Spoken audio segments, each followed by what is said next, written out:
Clash Royale.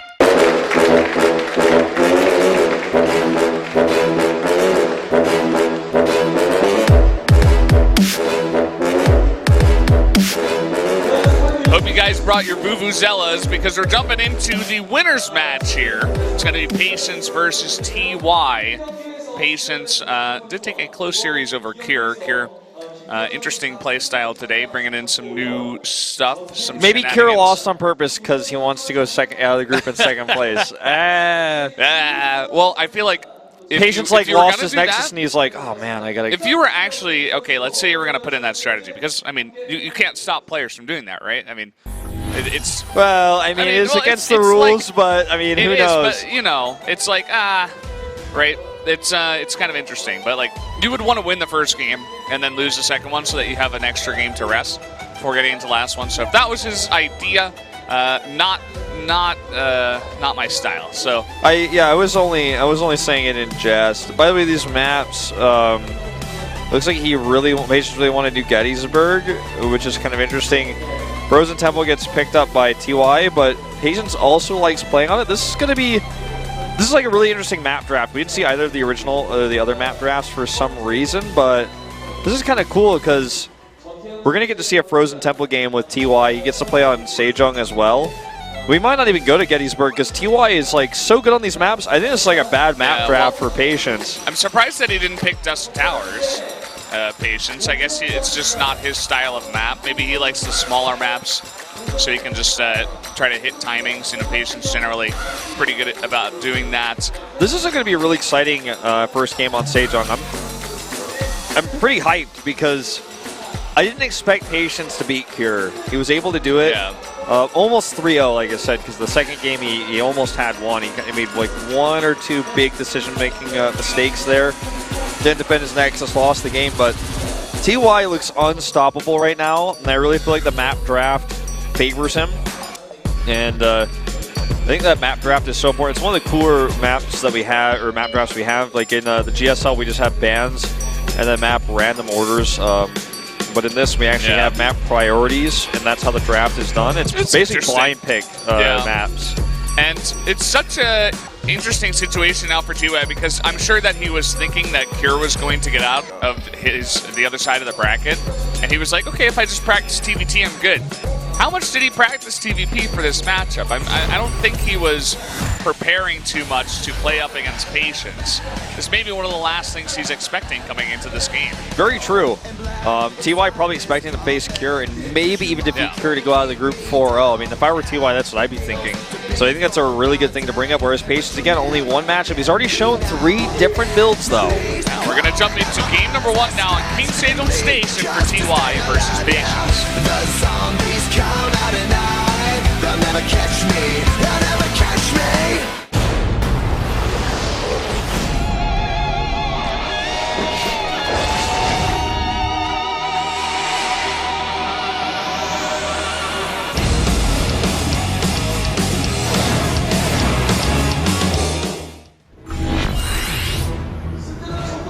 Set 1 of our winner's match. Down to the bottom right in red, our pros player Patience.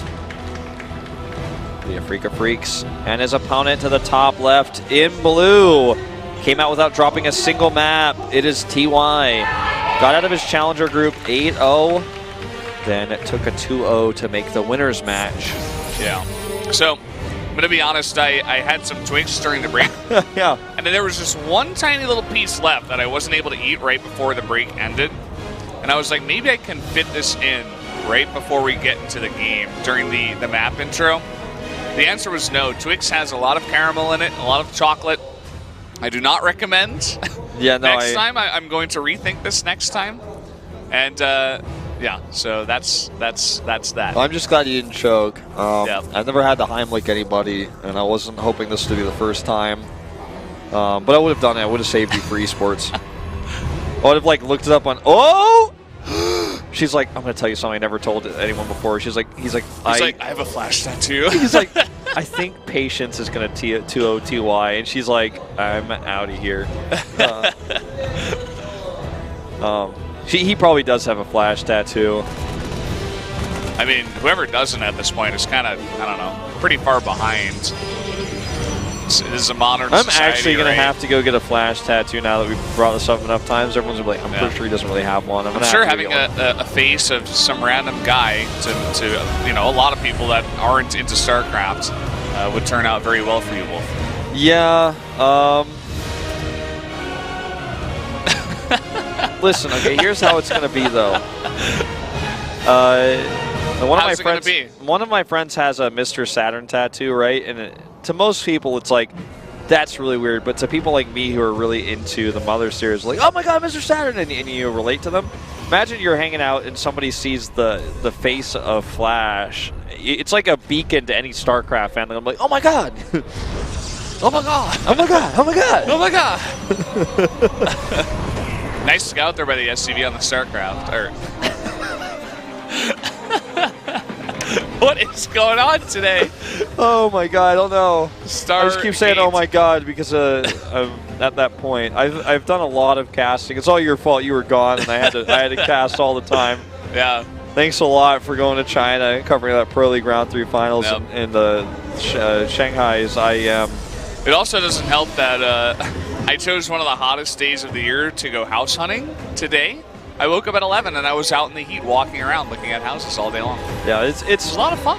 Been a tough day for us, but this is a great group and we got to get through it. Now, here comes the Shade. Wow, it's actually called a Shade. I just thought that's what everyone accepted it as calling. I never clicked on one to see what it was called, but it's called a Shade. TIL. I didn't even think they were named. How does a Shade have an official name where it says Shade, but the Drop Overlord does not? Blizzard, please fix this. Because it's just an Overlord with ventral sacks. So they could put in Overlord with ventral sacks, or they could like make a new name. Because it is technically still an Overlord, right? Yeah, but it's a Droverlord, man. It's a Drop Overlord. By the way, Patience is showing us again the same build with the 2 Adepts, it looks like. Gonna kill 2 Marines here. 3. I mean, there's a reason why he keeps picking this map. Look at this, how much damage he's getting done. Oh, what is going on? This is like nearly too much damage. This drop is going to be cleaned up easily. Yeah. This time a Viking is out for TY, something that Kira did not have. Adepts are in the natural. He killed the Widowmine earlier, which means that this could do a lot more damage than it already has. There's a 3rd base, again, super early. Like, this is just what you get away with as Protoss nowadays. You're just able to take this 3rd base so early if you put on so much damage. Look at how much damage, though, this drop is getting done. 9 probes. Definitely not the cleanest probe, or rather defense here. Look at this micro dropping in and out of the medevac. He needs to send more units over to deal with this. Wow. He's actually going to lose more probes now. Meanwhile, this is a big issue, right? I mean, this is kind of insignificant comparatively. He's going to almost grab a Viking there. Well, it's an interesting spot because he's keeping TY on 1 base mining while he's about to finish his 3rd base. Shades into the main here, too. This is starting to get to be a lot of damage, Valdez. Yeah. So, like, even though TY got 11 probes in damage, it's still not going to be nearly enough. Shades should get out here. Oh. I mean, did he just trick him? He just like went full circle. Yeah. Gets another SCV. There's a reason why or building. There's a reason why Patience keeps doing this build on this map. I think we're beginning to see the reason. Now he just needs to defend the follow-up. And, I mean, this is a big map. By ground, at least. You know, maybe you can get some Liberators over there, but that's why you follow up with the Void Ray. Liberator's going to get no damage here. And I think TY knows that, too. He's like, no, I can't send this Liberator across. I got to wait until I go for a push. Yeah, I mean, pretty much. I'm curious to see how this transition happens this time, because in the game versus Cure, he killed a lot more army, but in this game, he killed a lot more SCVs. So TY can still pressure. He actually sneaks by this Void Ray, which is a feat in itself. Oh, that got lucky with right when they were going on the cross path there, gets 2. Trying to fool Patience into thinking there's something else in there. 3 more gates coming up. 4 more, in fact. This starts to feel really familiar. Now, let's hope this time he doesn't... Wow, that's one way to detect a little mine.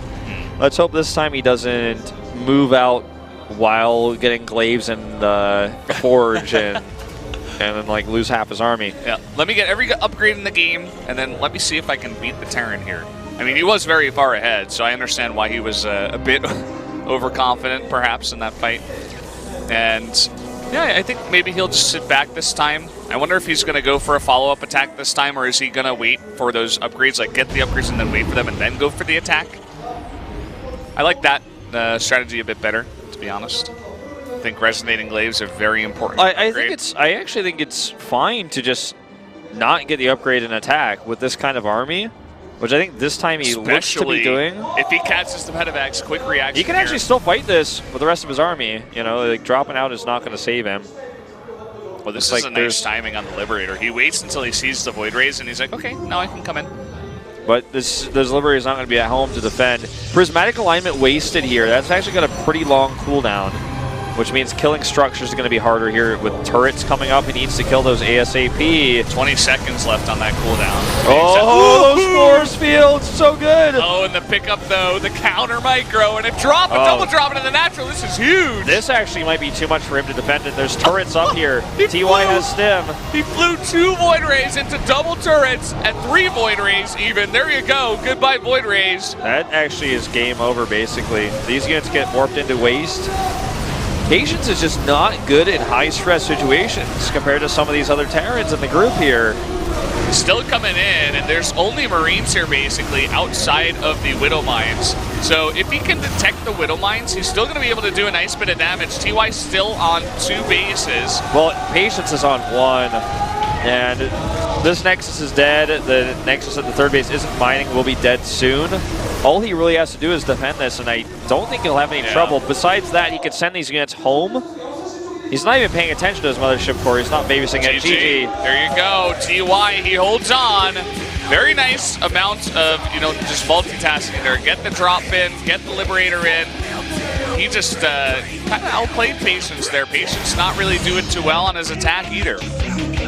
It's funny because these games remind me of like when I was Masters Korea, when I first moved here and I was playing a lot. I'm like, okay, I do these Void Relics, do all these timing attacks like this off 3 base or something like that. Then I lose because I just can't multitask as well as the Terran I'm playing against. He's dropping both my bases, and I'm like, oh, I just want to kill him. If I kill him, I win the game, Doesn't matter. But if you can't multitask and defend the drops that are happening back at home, or you're flying Void Rays into turrets because you are multitasking at home but not multitasking your army. And also because TY made like 5 turrets there, which was very smart, by the way, just to make it even that much harder because he knew exactly what army was coming across. He didn't even have to see it, but once he saw it, he was like, okay, I know what you're doing. Yeah, it's like even if he doesn't fly into the turrets buy him a lot of time. Yeah. I think if Patience controlled better, that might have been a game that kind of went a little bit longer, went more onto even footing. But as it was there,